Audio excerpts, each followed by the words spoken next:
cuando surgieron los bautistas. Los bautistas venimos de un grupo de puritanos que se separaron de la iglesia de Inglaterra en protesta. Ellos en aquellos tiempos de la Reforma,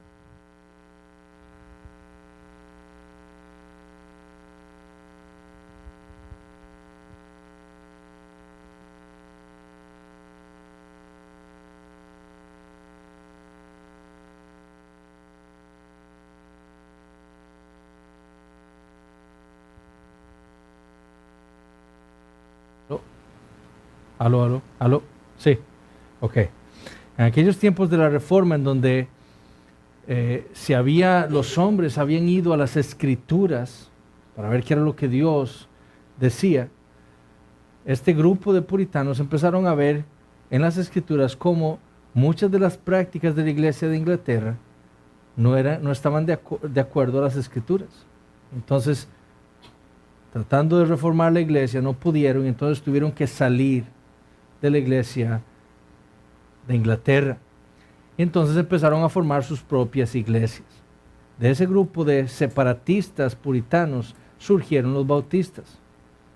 Con ese mismo espíritu de ir a las Escrituras, a ver qué es lo que las Escrituras nos enseñaban, encontraron en las Escrituras el bautismo de creyentes. ¿Okay? Y ¿por qué menciono esto? Bueno, porque es interesante que en Inglaterra habían dos grupos de bautistas, los bautistas particulares y los bautistas generales. Los bautistas particulares creían que en la expiación limitada de Dios, es decir, ellos creían que Dios había enviado a su Hijo Jesucristo para morir exclusivamente por su pueblo. ¿Okay? Y los bautistas generales se llamaban generales porque ellos creían en una expiación general, es decir, ellos creían que Dios había enviado a su Hijo Jesucristo al mundo para morir por todos los hombres. ¿Verdad? Ahora no vamos a entrar aquí en una discusión de por qué los particulares tenían razón, ¿verdad? Pero lo que quiero mostrarles es que tanto los bautistas particulares como los bautistas generales eran pactuales. Es decir, esos dos grupos de bautistas tenían una teología pactual. Fue hasta hace muy poco que los bautistas, que llamaríamos ahora generales, no son generales, son los bautistas que llamaríamos arminianos, ¿verdad? La gran mayoría de ellos no entiende la teología de los pactos. ¿Y qué es lo que la gran mayoría de iglesias bautistas es? Son dispensacionalistas. Es decir, entienden la Biblia como Dios teniendo dos propósitos, ¿verdad? Uno para con Israel y otro para con la iglesia, entre otras cosas. Pero es triste, ¿por qué? Porque eso sucedió hasta hace muy poco. Durante toda la historia, todos los bautistas tenían una teología federal, una teología pactual, tenían un entendimiento pactual de las Escrituras.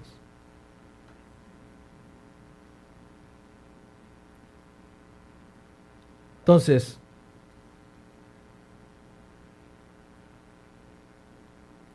lo que nosotros vemos en la Biblia es que todos los pactos de Dios con los hombres que encontramos en las Escrituras están relacionados entre sí por la promesa de salvación. Todos. Y es así como nosotros vamos a ver estos pactos que vamos a estudiar. Por ejemplo, el pacto con Noé fue dado como el marco por el cual la creación entera sería preservada por la gracia de Dios para que la promesa que se le dio a Adán en Génesis 3:15 se pudiera cumplir. Dios le prometió a Adán ¿qué? Una simiente. Una simiente que, como veremos más adelante, destruiría a Satanás y todo lo que él había hecho. Pero él sufriría el castigo que Adán y Eva merecían. Porque sería él quien recibiría el castigo. El golpe en el calcañar, ¿verdad? Pero si Dios hubiera aniquilado toda la humanidad con el diluvio, esa promesa se hubiera desaparecido, porque no habría humanidad. Pero Dios hizo un pacto con Noé, ¿para qué? Para preservar la creación, especialmente preservar a la humanidad. ¿Para qué? Para cumplir la promesa que había hecho en Génesis 3:15. ¿Y traer a quién? A la promesa, al Mesías. El pacto abrahámico fue dado ¿para qué? Para dar origen al pueblo de quien vendría el Mesías. Ese redentor prometido. El pacto con Moisés o el pacto en Sinaí le iba a dar a ese pueblo de quien vendría el Mesías las leyes para que se estableciera como una nación. Y a esa nación Dios le prometió que un rey, un profeta y un sacerdote.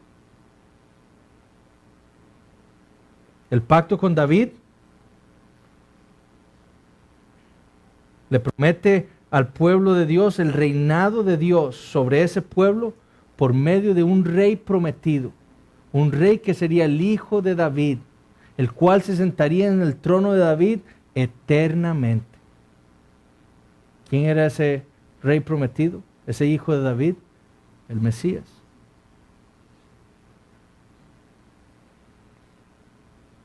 Y en el nuevo pacto, ese redentor prometido aparece. Aparece en escena.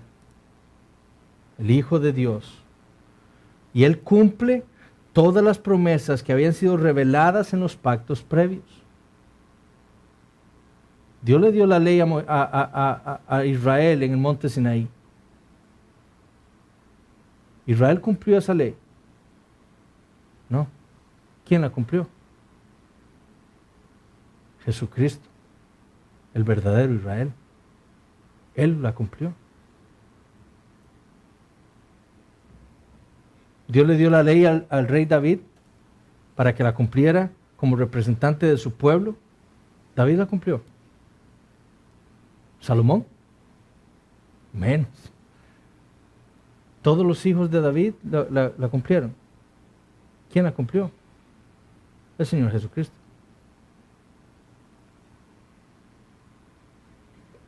Es decir, lo que la Biblia nos muestra es una revelación progresiva en el Antiguo Testamento de Dios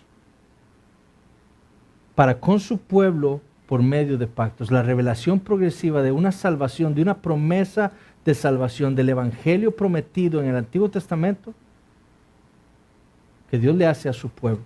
Y lo hace por medio de pactos.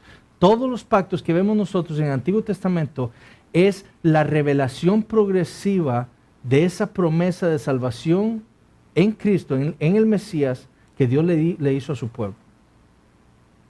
Poco a poco, Dios iba a ir mostrando aún más, iba a ir ampliando más la revelación de esa promesa. ¿Ok? Entonces, el pacto con Noé no fue ese nuevo pacto. El pacto con Abraham no fue el nuevo pacto. El pacto con Abraham, el pacto con Noé, el pacto con David, todos esos pactos nos mostraban a nosotros una progresión en la revelación del Evangelio, en la revelación del nuevo pacto que sería establecido con Cristo. Entonces eso es muy importante.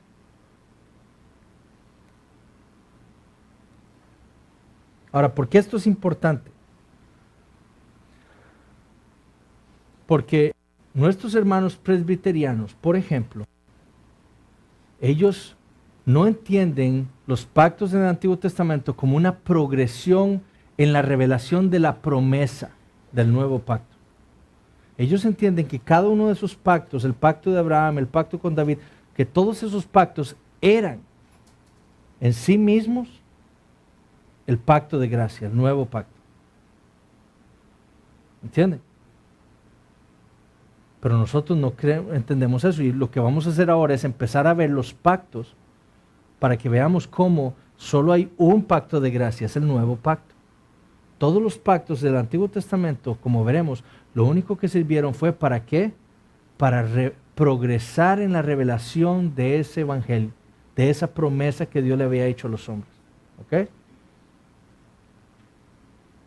Entonces, cuando nosotros leemos la Biblia, y la interpretamos consistentemente como hemos tratado de establecer hace un rato, nosotros podemos llegar a distinguir algunos pactos divinos. 3 arreglos hechos por Dios con el fin de bendecir a los hombres. Los reformadores, que como les dije, fueron los que rescataron esa teología pactual de la Biblia, distinguieron 3. ¿Okay? El pacto de la redención, el pacto de obras y el pacto de gracia. Ahora, nosotros debemos tener muy claro que en ningún lugar la Biblia usa esos términos. ¿Okay? Nosotros no vamos a encontrar en la Biblia el término pacto de la redención, pacto de obras, pacto de gracia. No los vamos a encontrar. Así como tampoco vamos a encontrar el término Trinidad. ¿Okay? La Biblia no dice, no usa la palabra Trinidad. Pero nosotros creemos que Dios es trino, ¿verdad? ¿Por qué? Porque eso es lo que enseñan las Escrituras.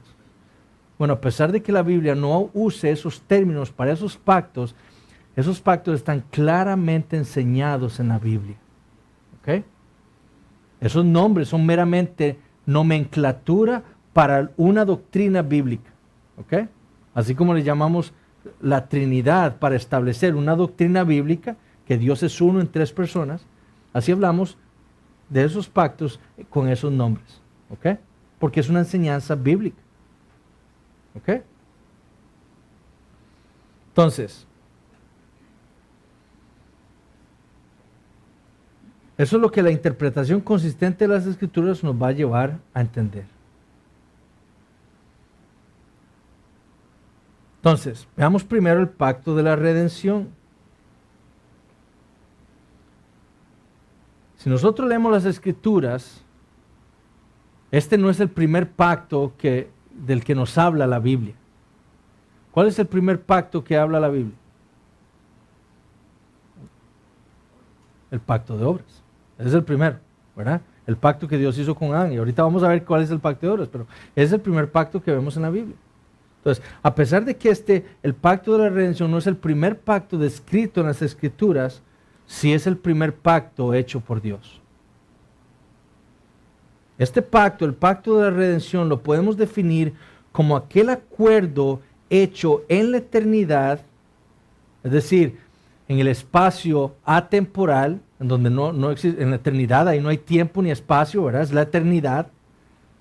Es un acuerdo hecho en la eternidad por todos los miembros de la Trinidad, por el Padre, el Hijo y el Espíritu Santo, en el cual ellos acordaron glorificarse a sí mismos en la salvación de pecadores por gracia. Así es como podríamos definir el pacto de la redención. Ese acuerdo en la eternidad en el que las 3 personas de la Trinidad acordaron salvar pecadores por gracia, para glorificarse a sí mismos. ¿Ok?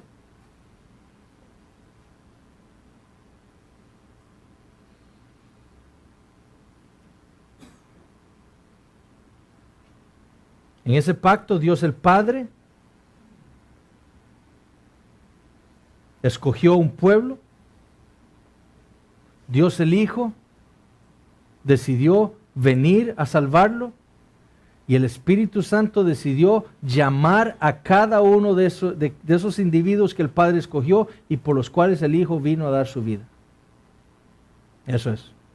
El Padre escogió, el Hijo murió por cada uno de esos individuos. Juan 6, todo lo que el Padre me ha dado, ¿verdad? Solo esos, solo por esos he venido a morir, solo a esos resucitaré, ¿verdad? El Hijo vino a morir por esos y el Espíritu Santo vino a llamar a cada uno de esos individuos. Ni uno más, ni uno menos.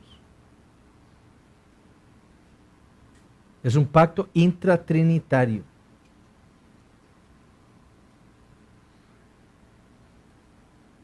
En ese pacto, el Padre requirió del Hijo 2 cosas. Dios el Padre requirió de Dios el Hijo 2 cosas. Primero, que se hiciera hombre. ¿Por qué? Porque el hombre pecó. Porque el hombre transgredió el pacto de obras. Por lo tanto, si Dios iba a rescatar al hombre, Dios el Hijo debía asumir la naturaleza humana. Segundo, el Padre requirió del Hijo que el Hijo se pusiera bajo la ley. Y eso es lo que vemos en el Nuevo Testamento. Eso lo vamos a ver en el Nuevo Pacto, cuando lleguemos ahí. Dios requirió del Hijo entonces que asumiera la naturaleza humana y segundo, que se pusiera bajo la ley. ¿Por qué se bautizó el Señor Jesucristo?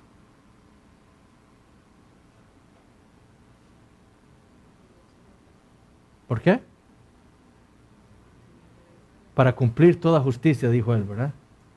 ¿Cómo justicia? Bueno, porque Dios le había ordenado a todo su pueblo Israel, por medio del profeta Juan el Bautista, que todos tenían que bautizarse. Y él, como judío, estando bajo la ley de Dios, ¿qué hizo? Se bautizó, porque toda justicia debía cumplirse. Entonces él se puso bajo la ley. Eso es lo que vemos en Gálatas capítulo 3 también. Y eso lo vamos a estar viendo más adelante. Y él se puso bajo la ley, ¿para qué? Para pagar la paga por el pecado, ¿verdad? Para poder ganar entonces la vida eterna y la justificación de aquellos a los cuales estaba representando. Pero también en ese pacto Dios le había hecho promesas al Hijo. Y esto lo vamos a ver ahorita que vamos las Escrituras. Pero él le había prometido ungirlo con el Espíritu Santo. Cuando el Señor Jesús entró a la sinagoga y abrió el rollo de Isaías, ¿qué leyó? Él dijo, el Espíritu Santo está sobre mí. El Padre prometió apoyar la obra de su Hijo, guardarlo del poder de la muerte. Él no quedó bajo el poder del Seol, dice la Escritura, ¿verdad? Prometió sentarlo a su diestra y prometió preservar a los elegidos, aquellos por los cuales el Hijo había muerto.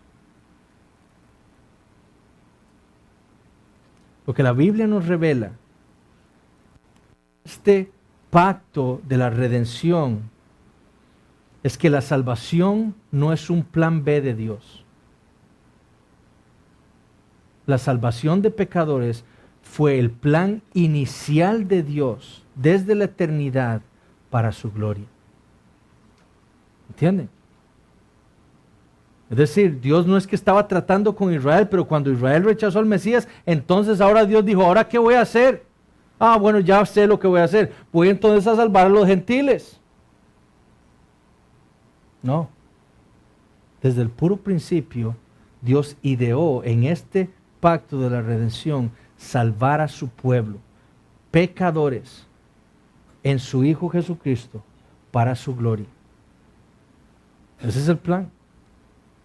La salvación no es un plan B de Dios, sino, como dijo un pastor bautista reformado, es un plan cuidadosamente diseñado por Dios en la eternidad para salvar pecadores. Ahora, ¿cuál es la base bíblica? O sea, nada de lo que les acabo de decir tiene validez si eso no lo puedo mostrar de las Escrituras, ¿verdad? Porque las Escrituras son nuestra autoridad.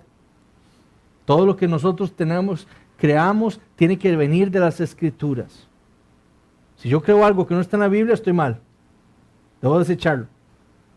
Todo lo que yo deba creer como cristiano debe venir de las Escrituras. Entonces, en Juan 8:42, el Señor Jesús dice esto. Si vuestro Padre fuese Dios, le dice a los fariseos, ciertamente me amarías, porque yo de Dios he salido y he venido, pues no he venido de mí mismo, sino que Él me envió. ¿Quién? El Padre. O sea, aquí hay una relación, un encargo, una misión del Padre al Hijo. Él lo envió. En Juan 5:36 dijo el Señor Jesús, mas yo tengo mayor testimonio que el de Juan el Bautista, porque las obras que el Padre me dio para que cumpliese, o sea, las obras que el Padre me ordenó cumplir, las mismas obras que yo hago dan testimonio de mí que el Padre me ha enviado. Entonces el Padre encargó al Hijo con una misión, con unas obras para cumplir. En Juan 6, 38 al 39 dice, ahora va describiendo ahora el Señor Jesús cuáles son esas obras. Porque he descendido del cielo no para hacer mi voluntad, sino la voluntad del que me envió. Y esta es la voluntad del Padre, el que me envió, que de todo lo que me diere, no pierda yo nada, sino que lo resucite en el día postrero. El Padre le dio a un pueblo a su Hijo en sus manos y le dijo, sálvelo. ¿Y qué hizo el Hijo? Lo salvó. Vean así, vean por qué con esa frase, por qué esa doctrina de que la salvación se pierde es equivocada. Porque si nosotros decimos que alguien fue salvado por el Señor Jesucristo y se perdió, eso haría del Señor Jesucristo un pecador, porque no cumplió la misión que el Padre le encargó.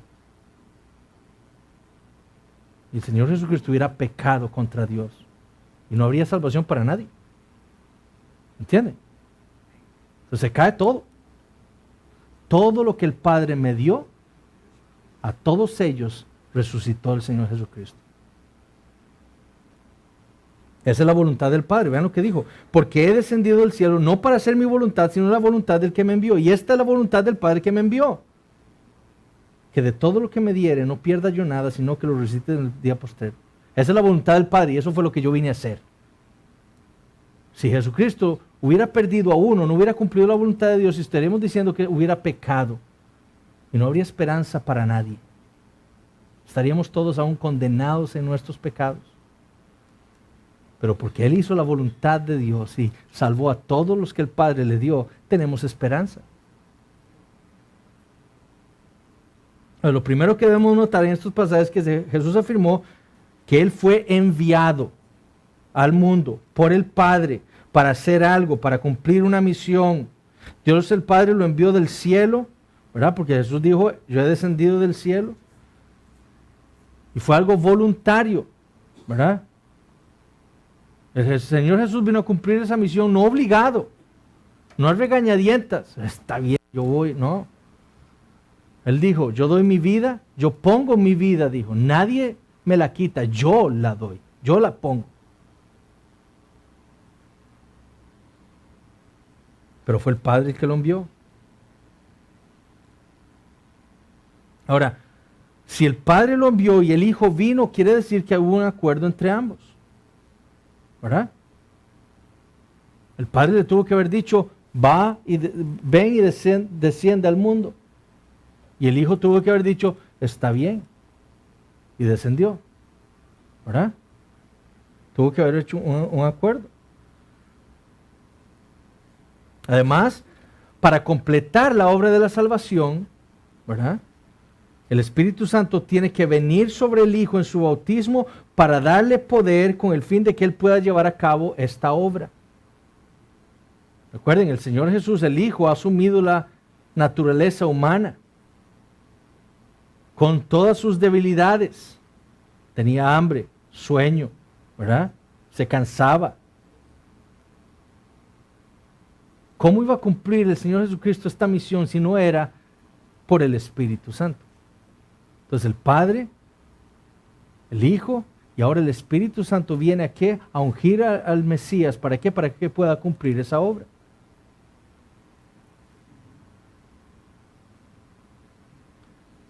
Y el Espíritu Santo no fue forzado a hacer esto, fue algo voluntario de Él. De nuevo vuelve a reforzar esa idea de un arreglo intratrinitario. Segundo, ese arreglo garantizó ciertas cosas.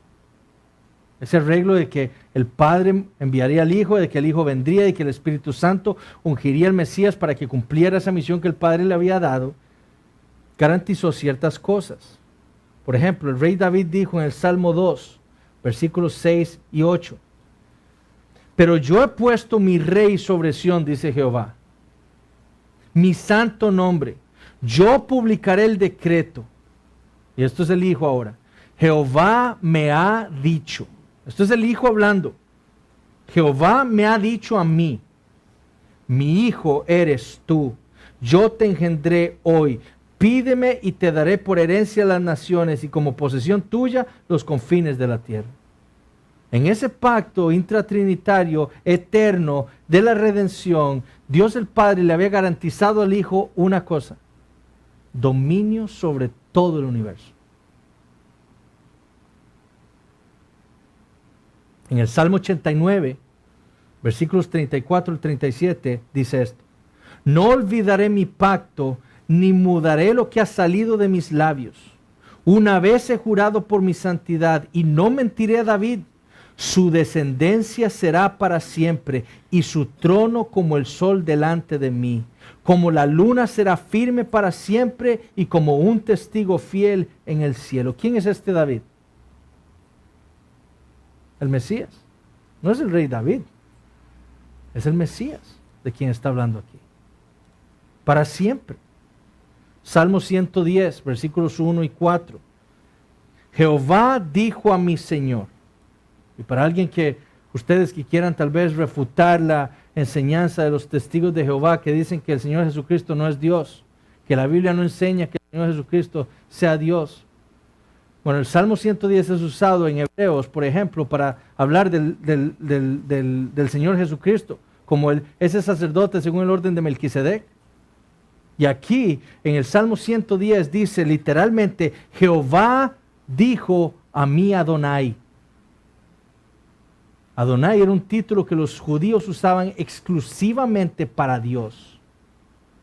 Y aquí hay dos personas que están hablando una a la otra, como vamos a ver, las cuales, afirma David, son Dios. Uno es Jehová y el otro es su Señor. David está hablando aquí del Padre y del Hijo teniendo una conversación.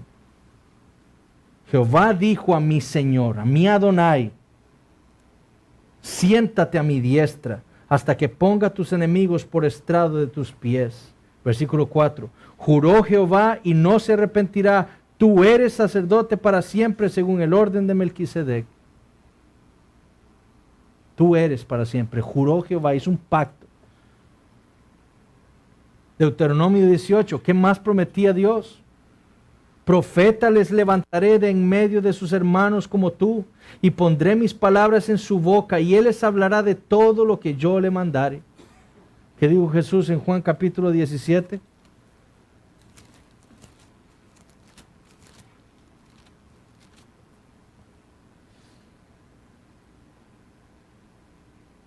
Porque las palabras que me diste les he dado, y ellos las recibieron y han conocido verdaderamente que salí de ti y han creído que tú me enviaste. Ese es el profeta de Dios. Juan 14, 24. El que no me ama no guarda mis palabras, y la palabra que habéis oído no es mía, sino del Padre que me envió. Entonces, este pacto de la redención garantizaba a Cristo como el rey sobre un reino, venciendo a todos sus enemigos, como leímos en el Salmo 2. Prometía un sumo sacerdote perfecto para el pueblo de Dios, un perfecto representante, un perfecto mediador entre Dios y los hombres, porque para eso era el sumo sacerdote, para eso servía. Era un intercesor, un mediador entre Dios y los hombres. Venía a ponerse entre Dios y los hombres para hacer la paz entre ambos. ¿Por qué? Porque había enemistad. Y prometía también un profeta que le hablaría al pueblo de Dios las palabras de Dios. Y el mismo Jesús confirmó este pacto cuando instituyó la cena. Después de darles ese nuevo pacto en su sangre, le dijo a sus discípulos: yo pues os asigno un reino como mi Padre me lo asignó a mí. ¿Cuándo le asignó el Padre al Hijo un reino? En la eternidad. En ese acuerdo, cuando le dijo: desciende, salva a este pueblo que te estoy entregando en tus manos, y yo te daré las naciones, el reino, gobierno sobre todo. Ese término que usa el Señor en Lucas 22, 29, que se traduce como asignar, es un término griego relacionado con ese término diateque, que significa pacto, como les dije al principio. Jesús estaba afirmando aquí que el Padre le había pactado a él un reino. Eso es lo que el Señor Jesucristo estaba diciendo literalmente. Dios el Padre me ha pactado a mí un reino. Tercero, ese pacto fue hecho en la eternidad. Primera de Pedro 1, versículos 19 y 20 dice, sino con la sangre preciosa de Cristo, como de un cordero sin mancha y sin contaminación, y dice, ya destinado desde antes de la fundación del mundo, pero manifestado en los postreros tiempos por amor de vosotros. El Mesías había sido destinado a la muerte antes de la fundación del mundo, en la eternidad. ¿Cuándo es antes de la fundación del mundo?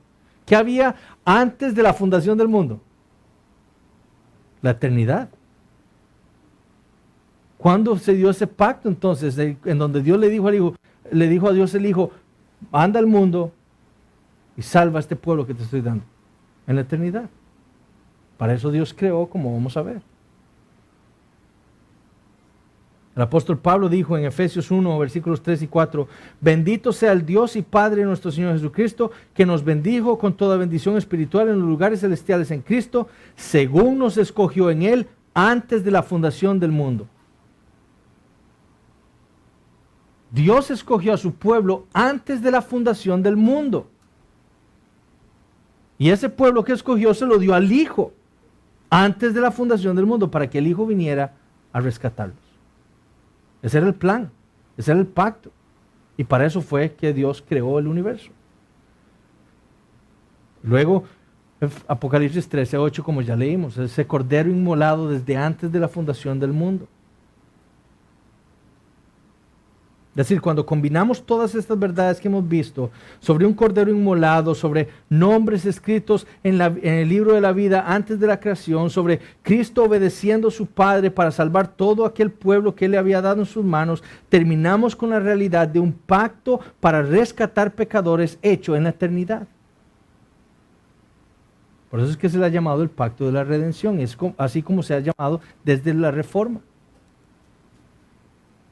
Entonces, la evidencia bíblica es clara para afirmar que este pacto existe o existió en la eternidad.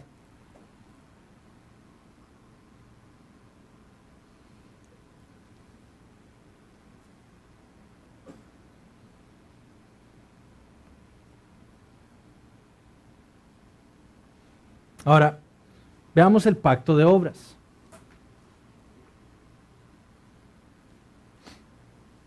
A diferencia del pacto de la redención que ocurrió en la eternidad, ¿verdad? Cuando no existía el tiempo y el espacio, solo existía la eternidad.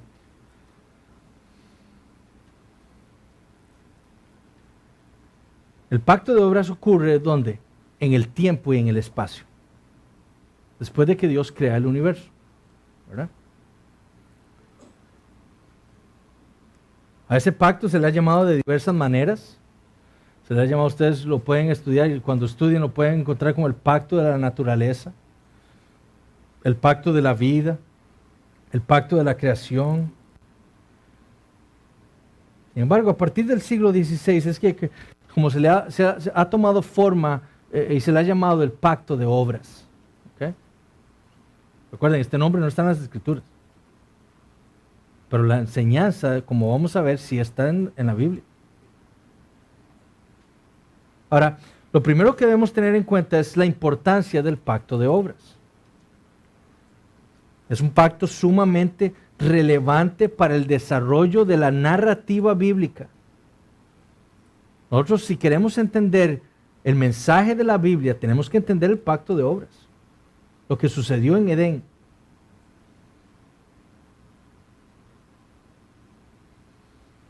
La importancia de entender este pacto es que si no lo entendemos bien, entendemos mal toda la Biblia.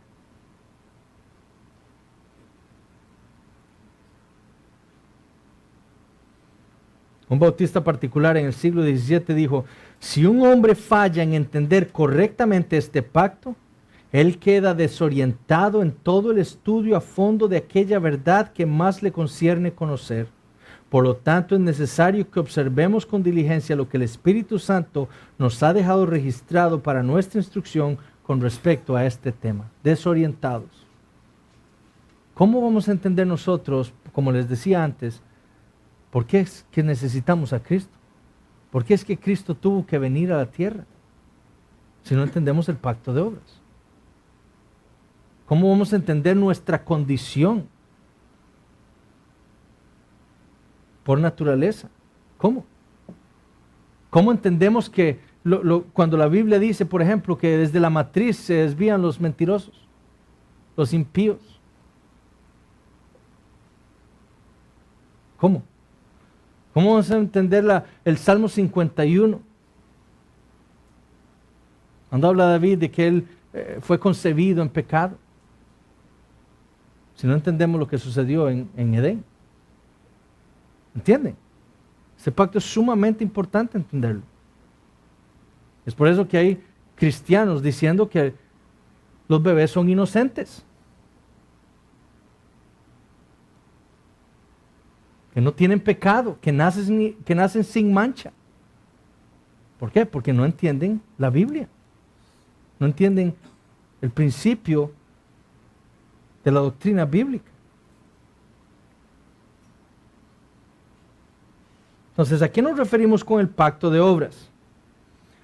Nos referimos entonces al primer pacto hecho soberanamente por Dios con Adán.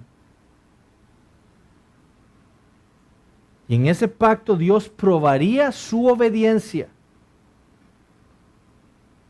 No solo su obediencia a la ley que Dios había escrito en su corazón, porque Romanos 2 dice que por naturaleza Dios ha escrito su ley en los corazones de cada hombre. Y cuando Dios creó a Adán, escribió su ley en su corazón.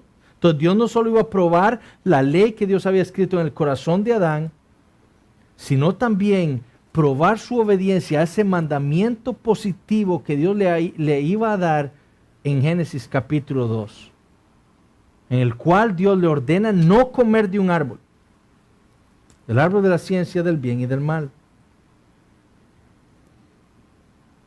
Ahora, la evidencia de que lo que sucedió en Génesis 2 es un pacto está en que hubo una promesa que Dios le añadió a la obediencia y una sanción a la desobediencia.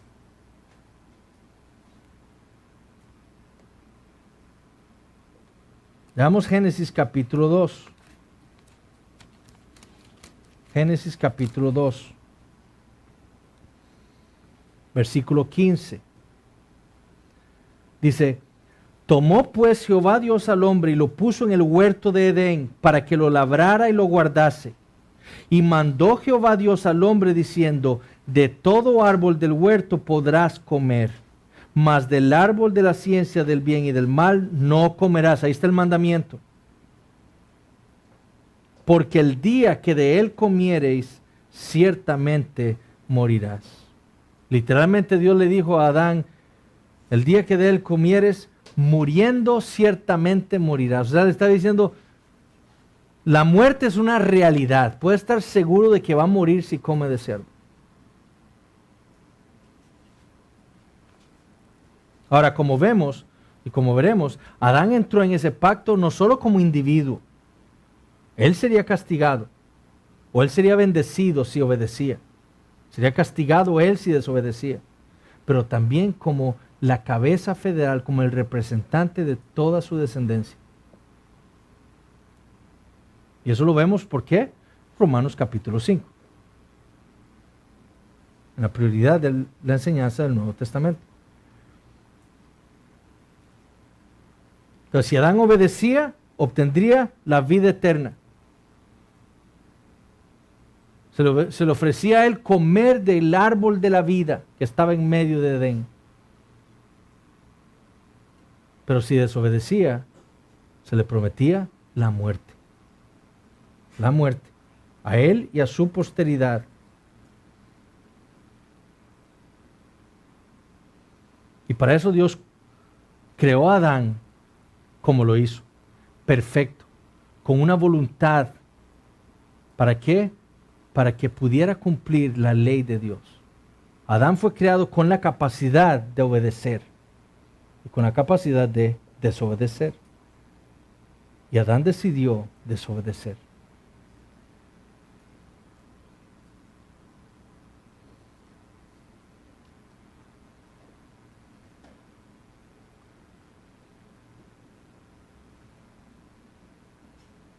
Ahora,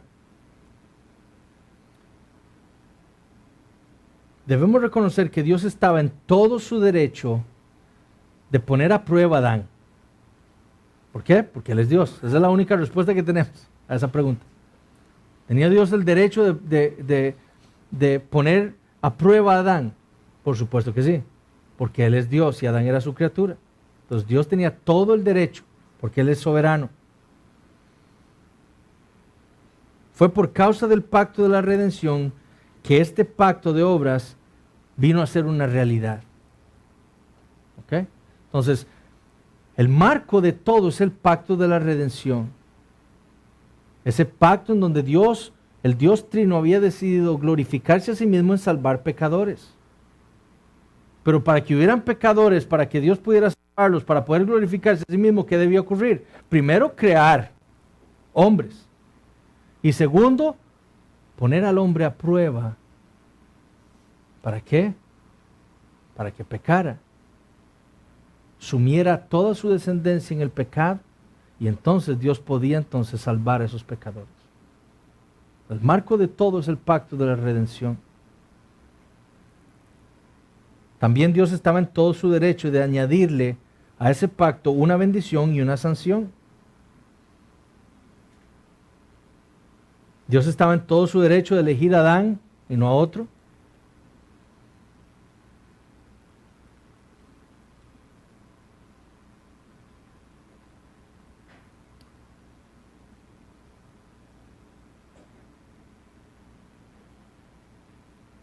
Ahora, de nuevo, todo lo que hemos dicho no tiene validez y no puede ser demostrado por las Escrituras.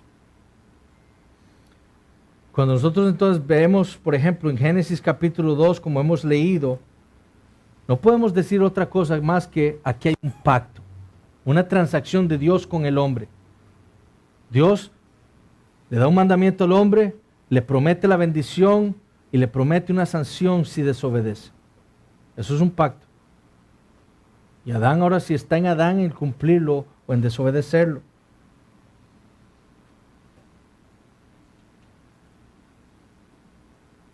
¿Quién dio ese pacto? ¿Quién lo estableció? Dios. ¿Cómo? Soberanamente. Contenía promesas, contenía sanciones, ¿verdad? Además, la Biblia afirma que ahí hubo un pacto. Vean lo que dice Oseas 6:7. Oseas 6:7, Dios hablándole a su pueblo Israel le dice, mas ellos, a Israel, ¿cuál Adán como Adán, o al igual que Adán, traspasaron el pacto? ¿Cuál pacto de Adán? Este que estamos hablando. Israel, al igual que Adán, traspasaron el pacto. Y dice, allí prevaricaron contra mí. Entonces la Biblia en Oseas 6:7 afirma que lo que ocurrió en Génesis 2 fue un pacto, el cual fue transgredido por Adán. Y lo mismo hizo Israel. Es lo que está diciendo Oseas 6:7.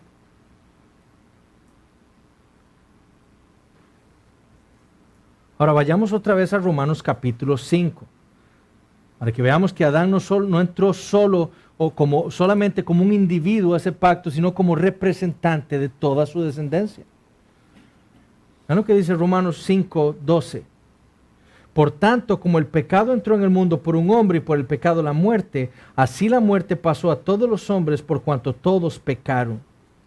Pues antes de la ley había pecado en el mundo, pero donde no hay ley no se inculpa de pecado. No obstante, reinó la muerte desde Adán hasta Moisés, aun en los que no pecaron a la manera de la transgresión de Adán, el cual es figura del que había de venir. Lo que Romanos 5 está diciendo es que en el momento en que Adán pecó, todos nosotros, su descendencia, pecamos en él. Estableciendo entonces Pablo, por medio del Espíritu Santo, inspirado por el Espíritu Santo, que Adán había sido nuestra cabeza federal, nuestro representante. Y cuando él pecó, Todos nosotros pecamos en Él.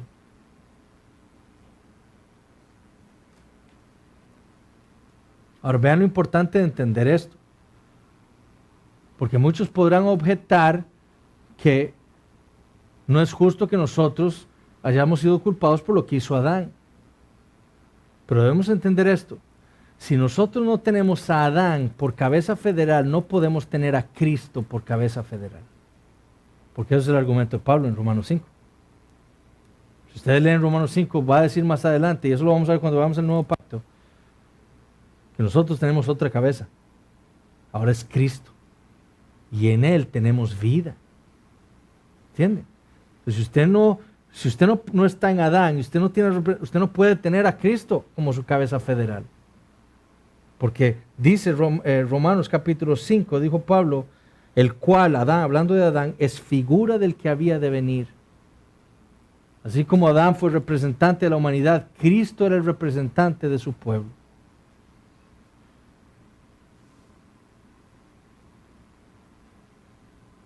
Ahora, Adán había sido creado perfecto, se le había dado un mandamiento, Dios había hecho un pacto con él,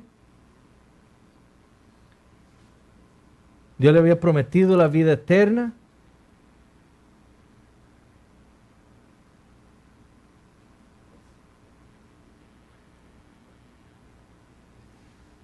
Pero ¿qué hizo Adán?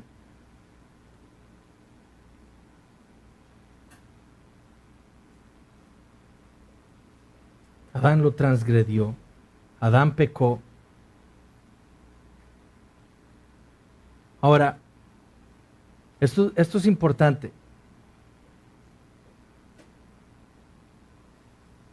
Cuando Dios creó a Adán en Génesis 1 y 2, Adán necesitaba de la gracia de Dios.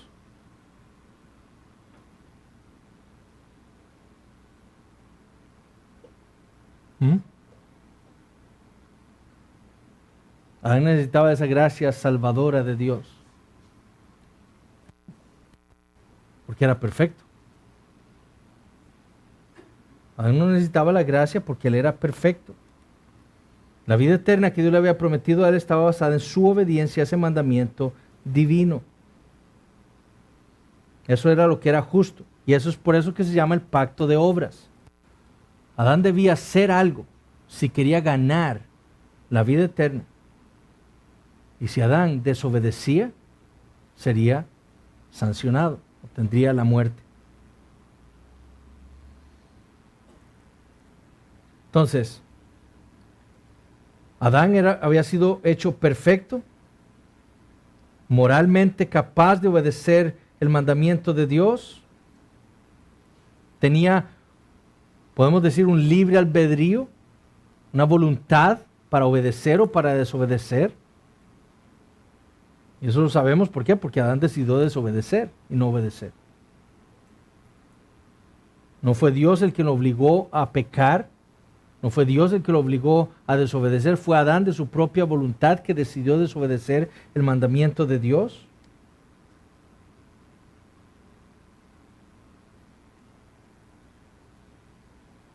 Ahora, ¿qué fue lo que sucedió cuando Adán fue probado con ese pacto de obras? Génesis 3, 1 al 6. Pero la serpiente era astuta más que todos los animales del campo que Jehová Dios había hecho, la cual dijo a la mujer, con que Dios os ha dicho, no comáis de todo árbol del huerto. Y la mujer respondió a la serpiente, del fruto de los árboles del huerto podemos comer, pero del fruto del árbol que está en medio del huerto, dijo Dios, no comeréis de él, ni le tocaréis para que no muráis. Dios no había dicho eso. Entonces la serpiente dijo a la mujer, no moriréis, sino que sabe Dios que el día que comáis de él, serán abiertos vuestros ojos y seréis como Dios, sabiendo el bien y el mal. Y vio la mujer que el árbol era bueno para comer y que era agradable a los ojos y árbol codiciable para alcanzar la sabiduría, y tomó de su fruto y comió, y dio también a su marido, el cual comió así como ella.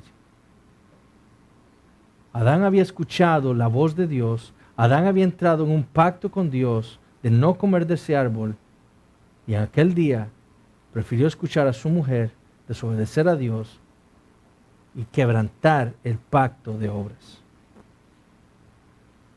Adán desechó ese pacto hecho con Dios, desechó el premio que Dios le había dado, la bendición que Dios le había prometido en ese pacto. Él desechó la vida eterna. Él prefirió ser su propio Dios antes que tener a Dios por Dios. Él prefirió decidir qué estaba bien para él y qué estaba mal para él, en vez de preferir que Dios le dijera a él, esto es bueno y esto es malo. Él prefirió ser su propio Dios. Él creyó la mentira de la serpiente. Y dice en versículo 7, entonces fueron abiertos los ojos de ambos y conocieron que estaban desnudos. Entonces cosieron hojas de higuera y se hicieron delantales y oyeron la voz de Jehová Dios que se paseaba en el huerto al aire del día, y el hombre y su mujer se escondieron de la presencia de Jehová Dios entre los árboles del huerto. Mas Jehová Dios llamó al hombre y le dijo, ¿dónde estás tú? Y él respondió, oí tu voz en el huerto y tuve miedo porque estaba desnudo y me escondí. Adán ahora estaba bajo la condena de la ley, bajo la condena del pacto de obras por haberlo transgredido. Ahora era una criatura que odiaba a Dios, no quería estar en su presencia, por eso se escondió. Prefería estar a solas en la oscuridad que como estaba antes al haber obedecido a Dios, con una plena comunión con Dios. ¿Qué creen que ustedes que hacía Adán con Dios antes de pecar? Tenían comunión. Dios llegaba a él y le enseñaba su palabra. Fue así como hizo ese pacto de obras, pero ahora prefiere esconderse a tener comunión con Dios. ¿Por qué? Porque ha pecado contra él. Y ahora entonces se ha hecho un esclavo al pecado. Y vean que en lugar de admitir la verdad, prefiere excusarse. Excusarse. No fue mi culpa. Fue tu culpa, Dios, porque tú creaste a esa mujer que me engañó a mí y yo comí. ¿Qué hizo Eva? Culpó a Dios. No fue mi culpa, fue su culpa, porque usted creó a la serpiente y ella me engañó a mí y yo comí. Excusas.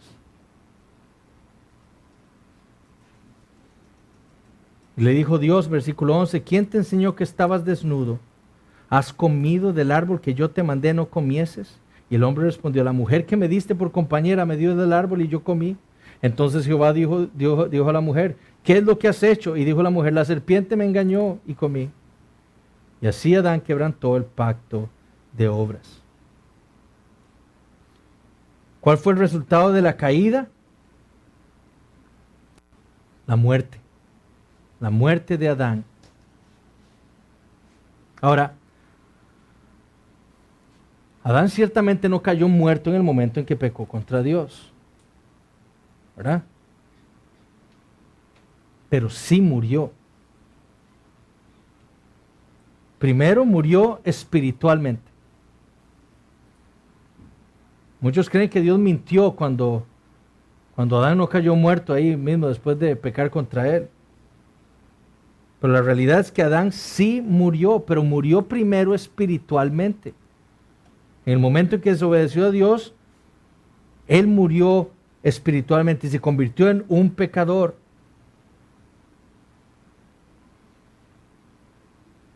Veanlo, miente, se excusa, se esconde de Dios. Todo eso evidencia su muerte espiritual. Adán era ahora un muerto en sus delitos y pecados. Segundo, perdió la posibilidad de obtener la vida eterna por sus obras. Ya ahora era un pecador, ahora estaba bajo la condena del pacto de obras. Ya él ahora no podía hacer nada para volver a lograr o tratar de ganar la vida eterna. ¿Por qué? Porque ya había transgredido el pacto. Génesis 3:24, echó pues fuera al hombre y puso al oriente del huerto de Edén querubines y una espada encendida que se revolvía por todos lados para guardar el camino del árbol de la vida. Al echar Dios a Adán de su presencia y al bloquear la entrada al árbol de la vida, Dios le estaba diciendo a Adán, ya no hay manera en la que usted pueda ganarse comer de ese árbol. Usted está excluido de eso, ya usted no puede hacer nada.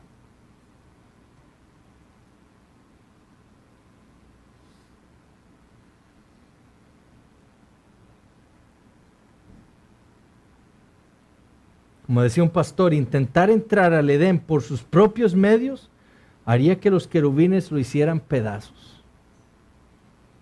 Y tal es lo mismo ocurre cuando el hombre trata de ganar la salvación o el perdón de Dios por sus obras, por sus méritos. Lo único que va a ganar es ser destruido en el infierno. Y después murió físicamente. Adán murió. Adán había sido creado ¿para qué? Con la promesa de poder vivir con Dios por la eternidad, si cumplía el mandamiento. Pero al pecar contra Dios, al quebrantar el pacto de obras, también murió físicamente. Su ser se fue corrompiendo poco a poco por el pecado. Recuerden, Adán era perfecto. Su ADN era perfecto. Por eso vivió 900 y resto de años. Porque tenía un ADN perfecto que se fue corrompiendo por el pecado. Y poco a poco esa corrupción llevó a su muerte física. ¿Por qué duramos nosotros ahora 80, 90 años? ¿Por qué? Porque ya nuestro ADN ha estado tan corrompido por el pecado que solo vivimos eso. Además, Dios le puso límite a la vida a los años de los hombres. ¿Me explico? Pero Adán llegó a morir.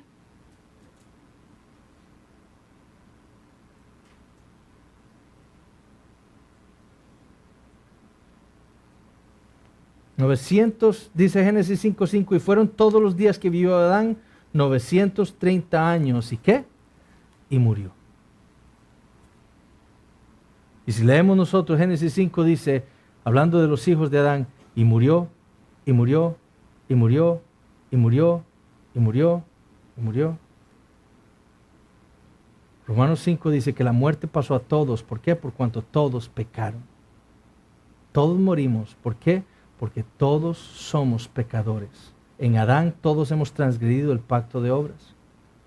Inclusive la muerte llega. Vean, ¿qué dice Romanos 5? Vean, nada más para explicarles algo sumamente interesante. Dice Romanos 5, dice, no obstante reinó la muerte desde Adán hasta Moisés, y dice, aún en los que no pecaron a la manera de la transgresión de Adán. ¿Cómo pecó Adán? Voluntariamente. ¿Quiénes son los que no pecan voluntariamente?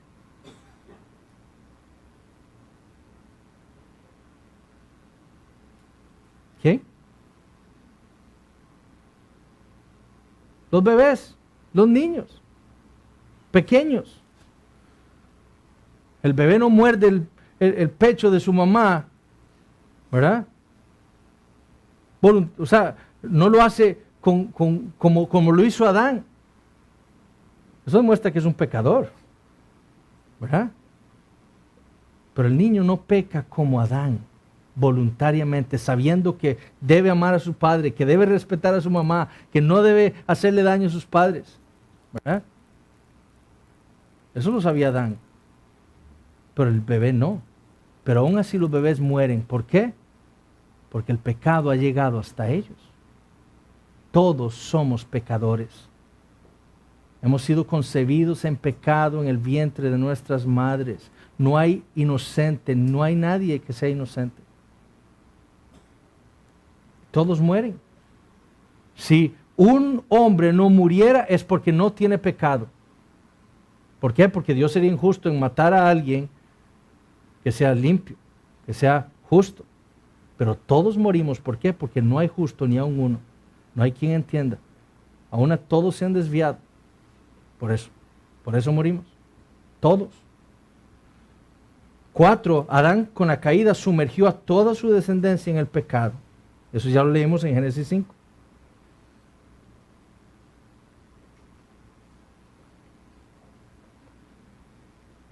Entonces, con el pecado, Adán nos trajo a nosotros la muerte. La muerte. Si usted muere, es prueba de que usted es un hijo de Adán. Por lo tanto, que usted está bajo la condena del pacto de obras. Pero también el pecado de Adán nos trajo a nosotros la muerte espiritual. Pablo le dijo a los romanos en Romanos capítulo 3, versículo 9 al 12. ¿Qué pues? ¿Somos nosotros mejores que ellos? Hablando Pablo de los judíos. ¿Somos nosotros los judíos mejores que los gentiles? En ninguna manera, pues ya hemos acusado a judíos y a gentiles que todos están bajo pecado. Como está escrito, no hay justo ni aun uno, no hay quien entienda, no hay quien busque a Dios, todos se desviaron, a una se hicieron inútiles, no hay quien haga lo bueno, no hay ni siquiera uno. ¿Puede haber un hombre que haga lo bueno? No, la Biblia dice que no hay ni siquiera uno. Todos pecaron. Si pecaren contra ti, dijo Salomón en 1 Reyes 8:46, si pecaren contra ti, y vean el comentario de Salomón, porque no hay hombre que no peque. ¿Es un bebé un hombre? ¿Un ser humano? ¿Sí? Y el rey Salomón dijo, no hay hombre que no peque. Se apartaron los impíos desde la matriz, dice el Salmo 58. Se descarriaron hablando mentira desde que nacieron. ¿Se ha preguntado usted por qué mienten sus hijos? Porque son hijos de Adán.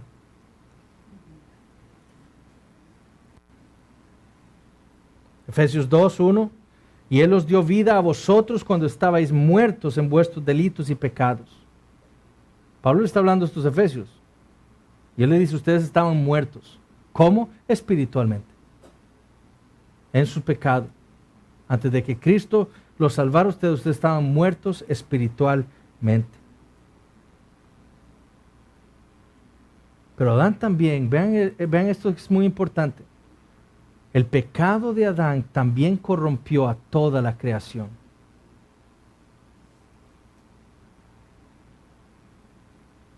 Y eso es importante porque el nuevo pacto promete algo.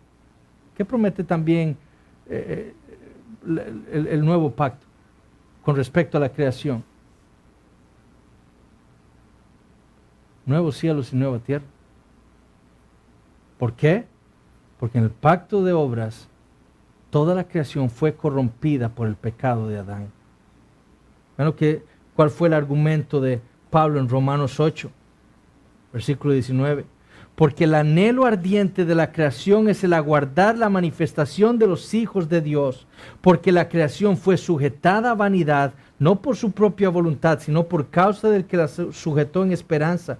Porque también la creación misma será libertada de la esclavitud de corrupción a la libertad gloriosa de los hijos de Dios. Porque sabemos que toda la creación gime a una y a una está con dolores de parto hasta ahora. Las estrellas se destruyen, los animales mueren, hay terremotos, hay maremotos, hay enfermedades, hay cáncer, hay virus mortales, hay infecciones terribles, todo por causa del pecado de Adán.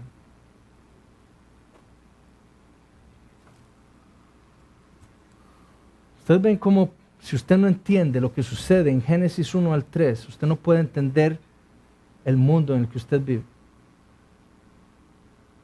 Usted no puede dar explicaciones bíblicas al incrédulo de por qué suceden los maremotos y los terremotos. Decía John Piper una vez que él iba caminando por cerca de su casa y vio a un niño con un síndrome de Down. Y él dice que él se puso a llorar. Porque cuando vio a ese niño, lo único que pudo ver es que eso que ese niño tenía era causa del pecado. No del pecado del niño.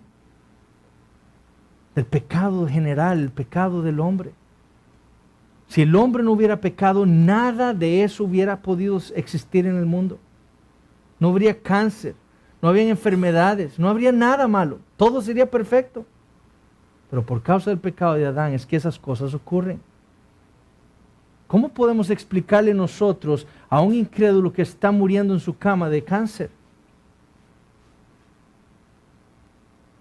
¿Por qué sucedió eso? Bueno, todo eso es por causa del pecado, de la corrupción que vino al mundo por el pecado de Adán. Pero para ese hombre le podemos ofrecer esperanza entonces. ¿Por qué?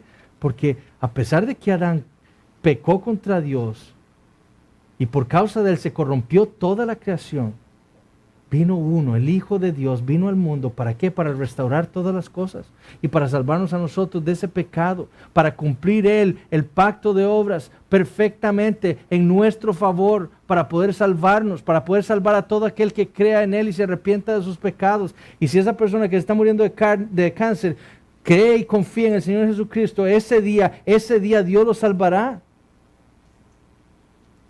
Quizás no de su cáncer, pero sí de la enfermedad más mortal que ataca al hombre, el pecado.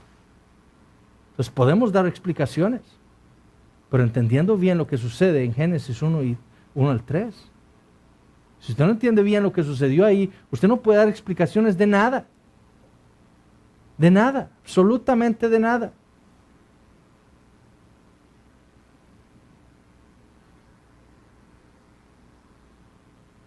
Es por eso que la teoría de la evolución es un ataque al Evangelio. Lo que enseñan en nuestras escuelas públicas, yo me imagino que aquí lo enseñan también, porque lo enseñan en mi país, a los niños. En las escuelas públicas les enseñan, y en muchos colegios privados les enseñan la teoría de la evolución. ¿Y qué es lo que dice la teoría de la evolución? Que todo el universo ha existido por millones de años. Y que el hombre ha ido evolucionando de otras criaturas. Pero lo que la teoría de la evolución le dice a los hombres es que había muerte antes de la creación del hombre. La Biblia dice todo lo contrario. La Biblia dice que la muerte entró en la creación por el pecado del hombre. Esa es la causa de por qué los animales mueren también. ¿Por qué el hombre muere? Entonces, ¿qué es lo que le ofrece la teoría de evolución a los hombres? No le ofrece nada de esperanza, porque siempre ha habido muerte. No, Génesis nos dice a nosotros que la muerte entró en la creación por causa del pecado del hombre. No había muerte antes de que el hombre existiera.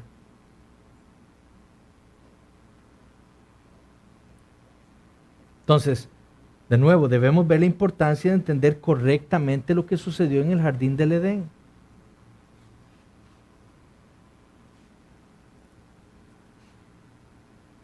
Cuando una persona llega y nos dice que nosotros somos buenas personas, ¿qué le podemos decir nosotros? No somos buenas personas, somos pecadores. ¿De dónde lo explicamos? Génesis 1 al 3. Usted es esencialmente bueno, solo comete errores. Eso es lo que dicen, ¿no? No, somos pecadores. Somos muertos en delitos y pecados. Dios le ama así como ustedes. Eso lo dicen muchos pastores. Dios a usted le ama así como usted es. Efesios 2:3 dice que todos los hombres están bajo la ira de Dios por naturaleza. Bajo la ira de Dios.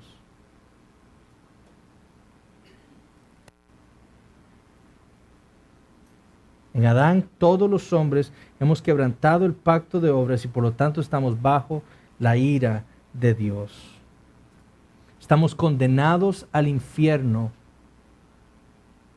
a menos de que Dios haga algo.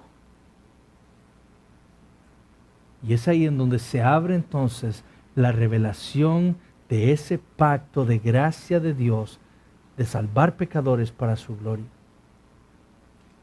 El pacto de obras entonces abre las puertas para que Dios entonces muestre su gracia a los pecadores.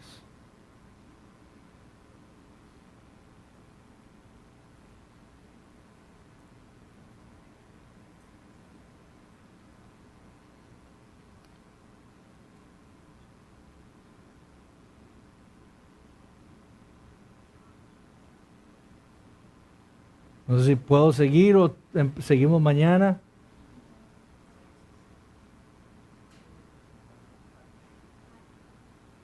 Falta mucho. No, pero yo creo que podemos pasar a preguntas y mañana seguimos entonces a desarrollar ya todo el pacto de gracia y esa revelación del pacto en las Escrituras.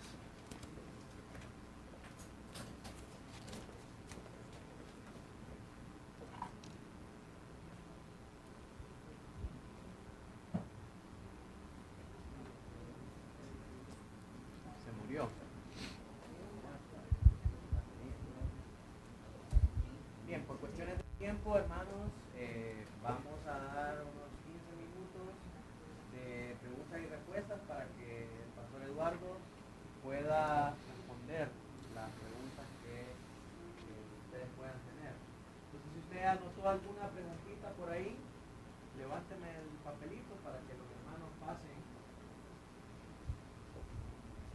Levánteme el papelito por ahí para que los hermanos pasen recogiéndolo y que podamos hacer la pregunta ya una vez.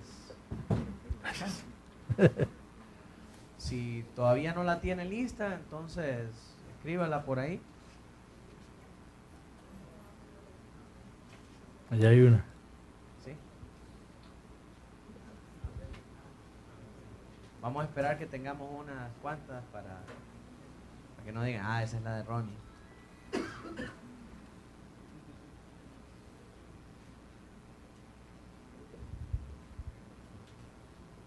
¿Alguien más?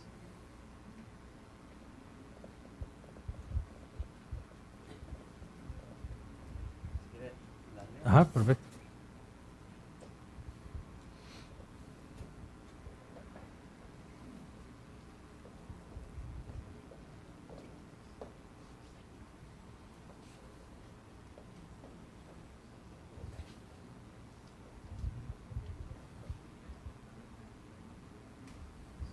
Primera pregunta. ¿Qué opinión tiene acerca del mundo preadámico? Que existía una creación antes de la tierra desordenada en Génesis 1:1. Ok. Yo, bueno, aplicando los principios de interpretación bíblica, yo entiendo que las Escrituras enseñan que Dios creó la creación en 6 días. 6 días literales, ¿verdad?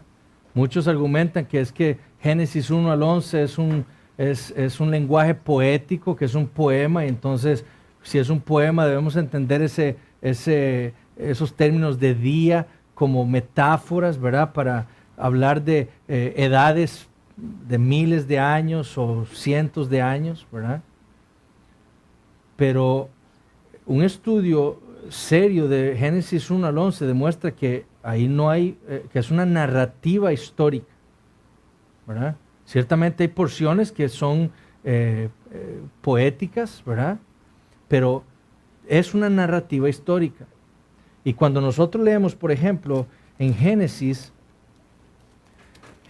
1, dice, Dios repite algo muy frecuentemente. Él dice, por ejemplo, Génesis 1:5, llamó Dios a la luz día y a las tinieblas llamó noche, y fue la tarde y la mañana un día. Con esa frase que se repite cada vez que Dios crea algo y termina una parte de la creación, Dios nos está diciendo que es un día literal.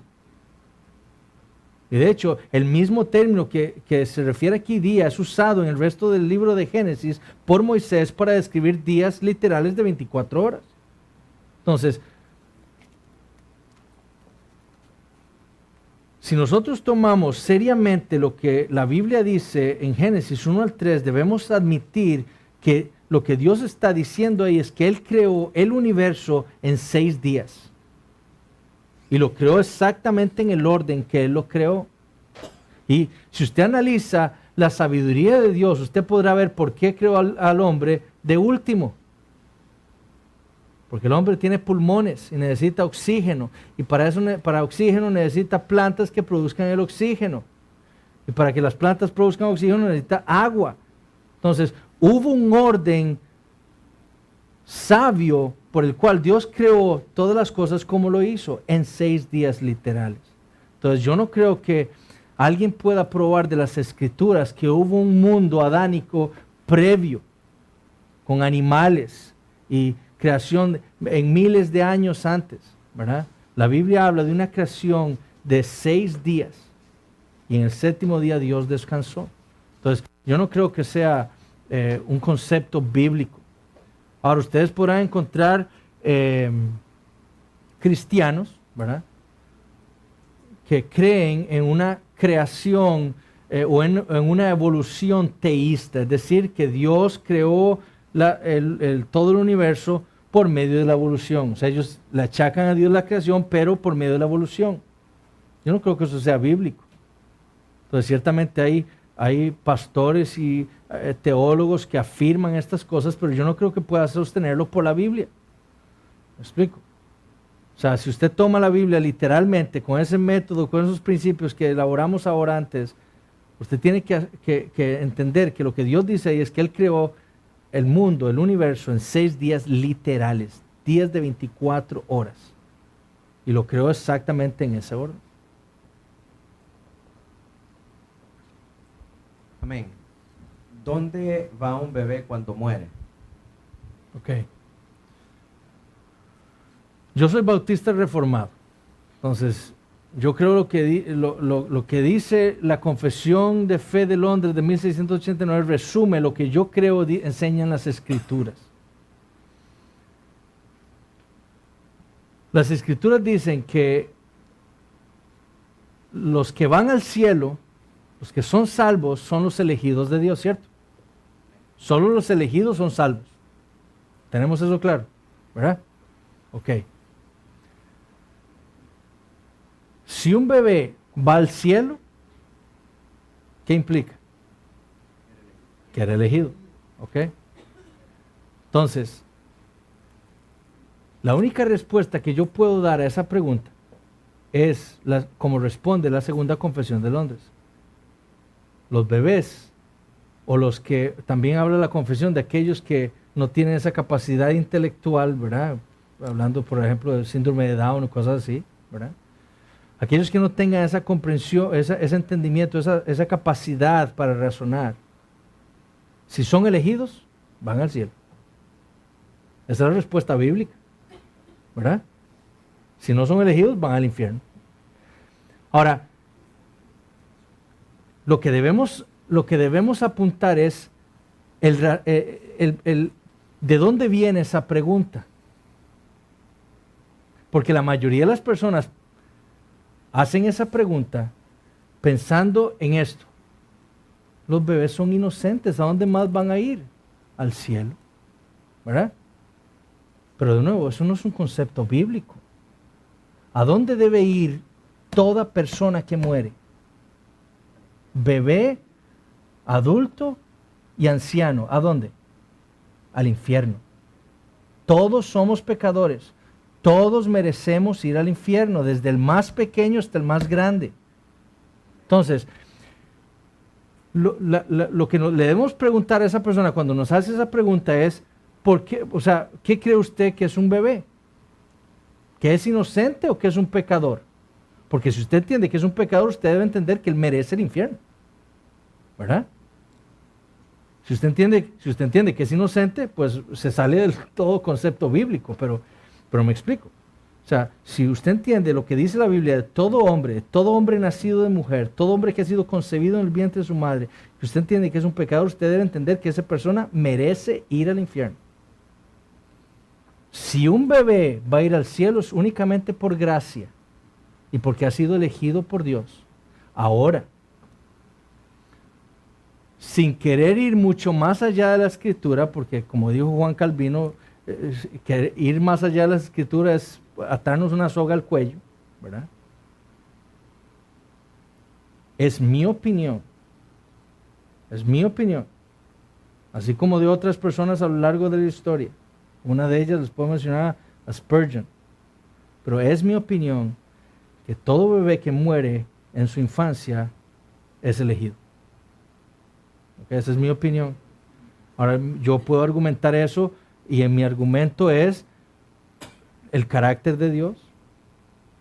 Dios entiende nuestras debilidades, dice Hebreos, el Señor Jesucristo, Él entiende lo que somos, ¿verdad? Pero también por lo que dijo David cuando su bebé murió. Él está afligido, orando para que Dios salve a ese niño. Dios le ha dicho, va a morir. Pero aún así David está orándole, ¿verdad? Ese hijo que fue concebido en pecado, ¿verdad? El hijo de Betsabé. Y a pesar de que Dios le ha dicho, ese hijo va a morir, David está orándole a Dios y orándole a Dios y orándole a Dios, ¿verdad? Y cuando el hijo muere, llegan a David y le dicen, ya tu hijo murió. ¿Y qué hace David? Se para y se va y todo el mundo se queda impresionado. Pero ¿cómo? Ya así tan fácil se le fue la tristeza. ¿Y qué dice David? Ahora soy yo el que lo voy a ir a visitar a él. ¿Verdad?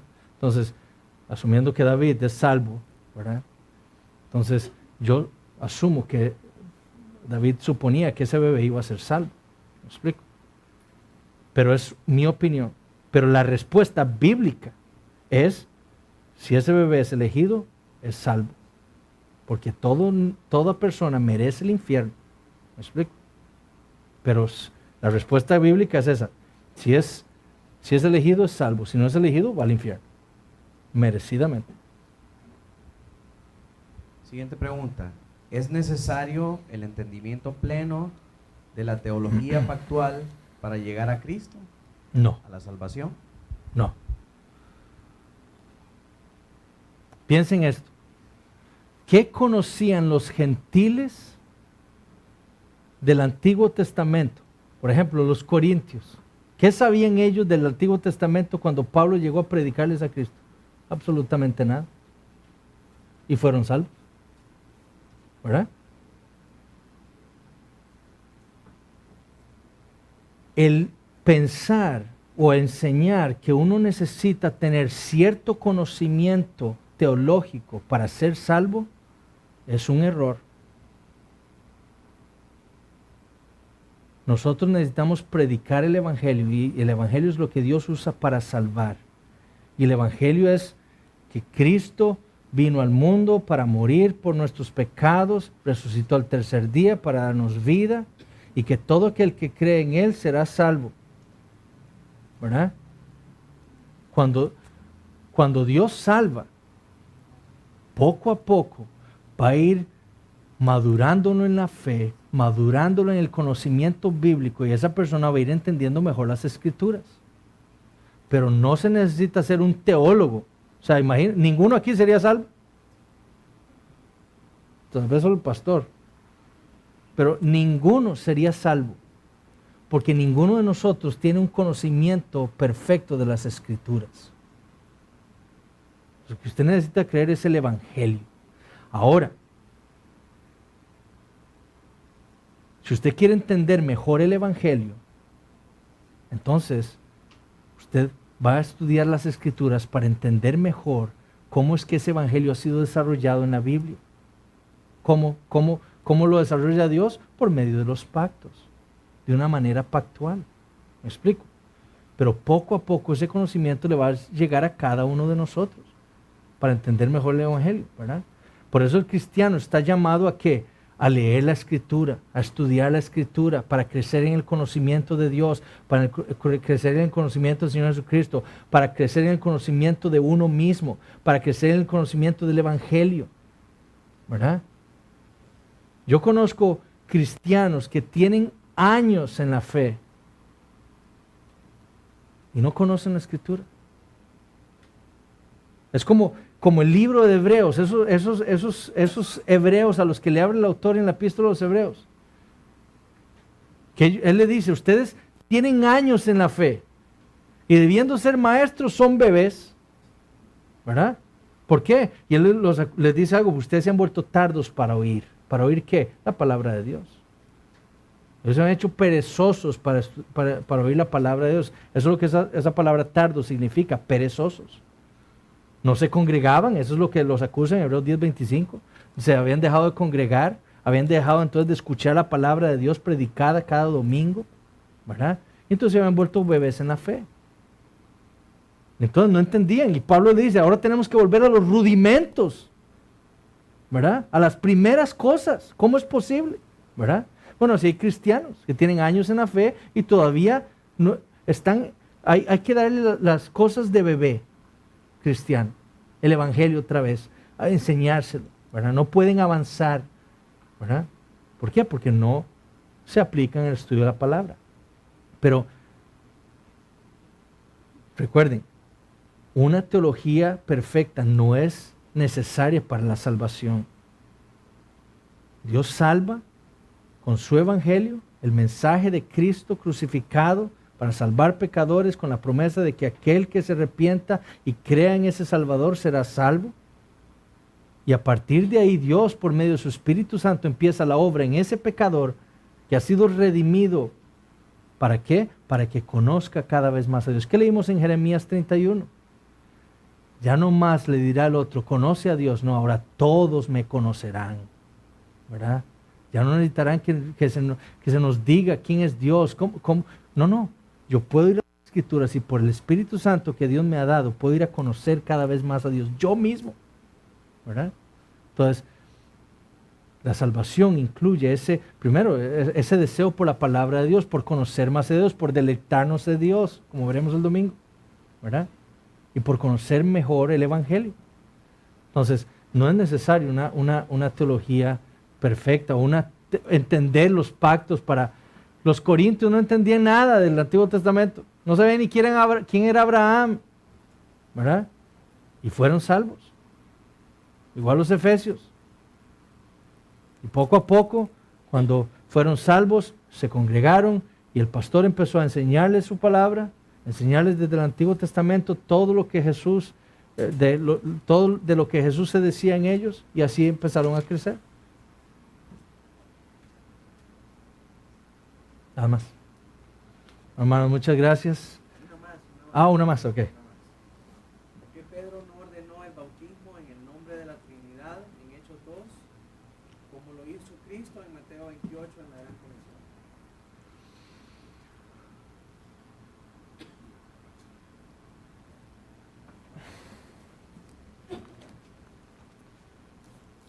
Ese es el pasaje que muchos unitarios usan, ¿verdad?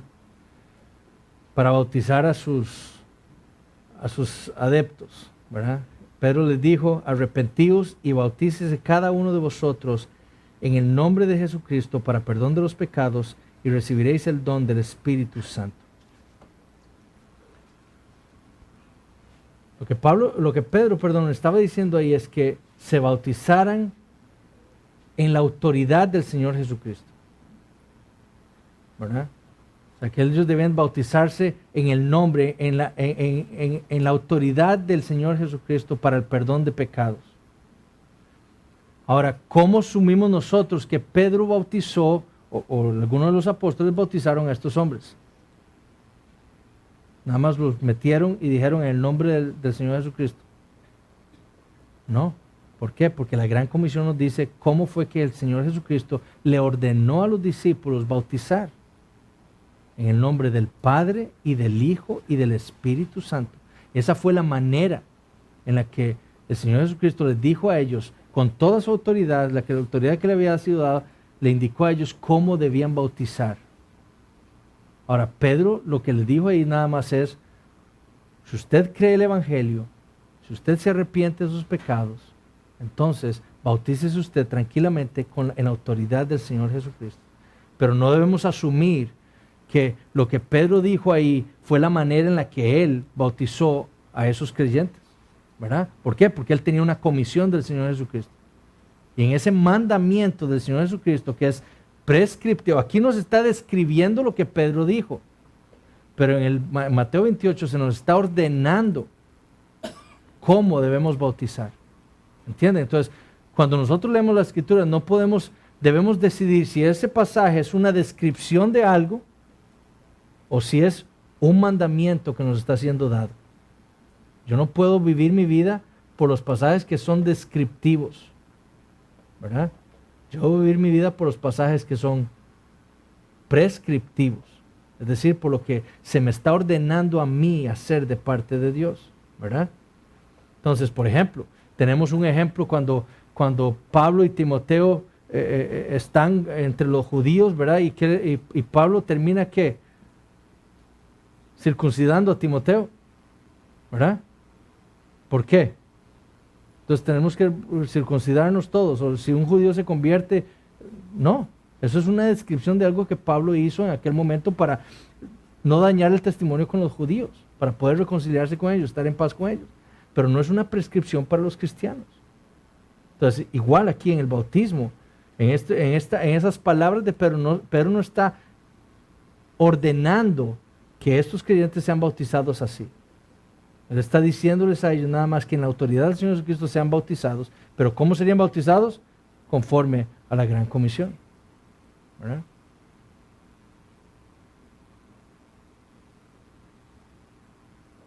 Bueno, aquí están las preguntas, hermanos. Vamos a dejarlo hasta aquí.